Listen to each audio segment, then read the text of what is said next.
من الشمال للجنوب على البسكليتات. والله ما خرجنا منها رغما مفاعل دمونة. لا اله الا الله. الله يحمينا ونوصل بخير. يا الله الامور سيئة هنا. مش غزة اللي بنعرفه، مستحيل. رحال ابن بطوطة. مش ابن بطوطة، ابن طافش. ابن المعلم ابن كثير. Actually we are going unknown. رايحين على الأنون، على المجهول يعني. تعال من هنا نطلع. لا اوعى. شو هذا؟ هذه المنطقة هاي شارع نت سليم هذا. طلعوا الناس تمشي مشي تقريبا مش عارف المسافة كم، بس يمكن 10 كيلو على ما اعتقد، مش عارف اكثر او كان اقل. ولسه طريق ثابت، لسه قدام المعاناة الاكثر. اي انتصار. الله ينتقم من السبب يا حبيبي. اوعى البوي. هلا ايش بيصير فينا؟ Fucking displacement. It's a fucking displacement journey. That's very fucking good. صراحة الرحلة حلوة يعني هي كمغامرة، ولكن يعني الواحد رايح لطريق مجهول، يعني حرفيا مش عارف شو بده يصير معك لقدام. بقول يعني الناس قاعدة هي في الشوارع ورايحة على طريق مجهول، مش عارف وين رايح. طلعوا الناس كيف. الناس كلها بتمشي يا جماعة، لأنه أنت لو بدك تروح بسيارة بدك بالراحة 6-7 ساعات، فالناس بتفضل تمشي على رجليها بتصل أكثر، مع إنه تعب يعني، بتمشوا مسافات كتير طويلة.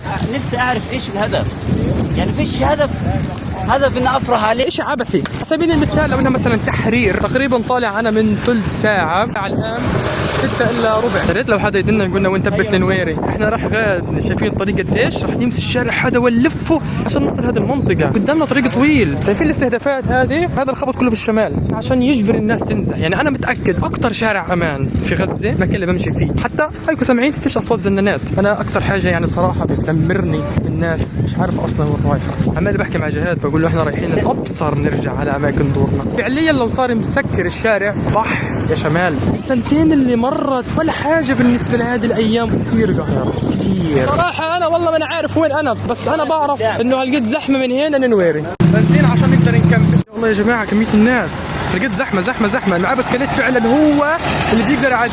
ويا عالم خطر والله عظيم، طريق الموت. اوعك اوعك.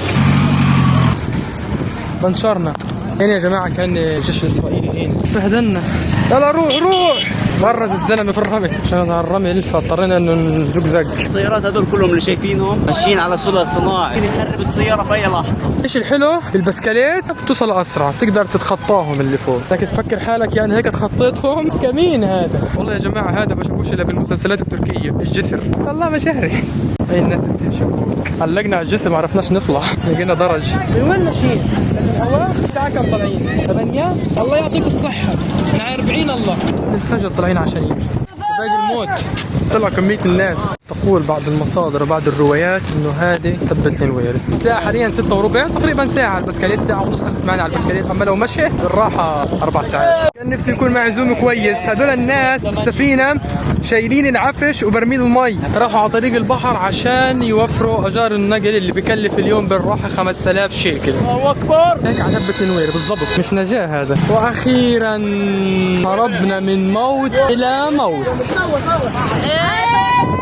لا أنا بصراحة غصب عنا، إنسان ما بتحملش خوف وجوع. أنا أكتر إشي مبسوط منه في هذه الرحلة العبثية إنه البسكليت ما بنشرش معايا ولا نفس. هذا صراحة يعني إنجاز، يعني بصراحة يسجل في السي في. إحنا هيك في انصراف اليوم التاريخ 14/9/2025. إن شاء الله الحياة هين عالم تاني ولا كأنه حرب.